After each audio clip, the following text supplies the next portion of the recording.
On interprète tout le temps. On interprète ce que les autres disent, leurs émotions, leurs attitudes. On interprète tous ce que l'on expérimente.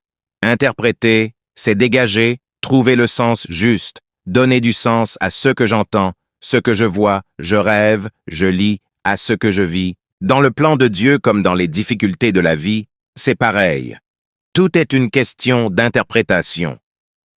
Il y a de la puissance dans ton interprétation. Ne te laisse pas piéger. Ne reste pas prisonnier d'une interprétation qui ne t'apporte pas d'espoir, de foi, de paix, etc. Rappelle-toi que l'incrédulité ou la foi s'exprime au travers de notre interprétation. On trouve plusieurs exemples dans la Bible, notamment celui des espions envoyés pour voir la terre promise. Ils reviennent avec deux interprétations différentes.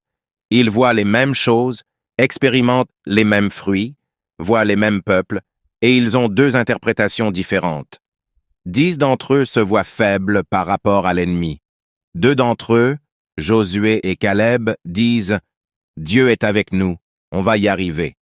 Leur interprétation de la même expérience est différente. Et toi, est-ce que tu interprètes ta vie à la lumière de ton passé, de tes erreurs, ou à la lumière de la grâce de Dieu, de sa consolation, de ses promesses? Je t'encourage à interpréter ce que tu vis à la lumière de la parole de Dieu. Il y a toujours une interprétation plus juste des circonstances difficiles que tu as traversées ou que tu traverses.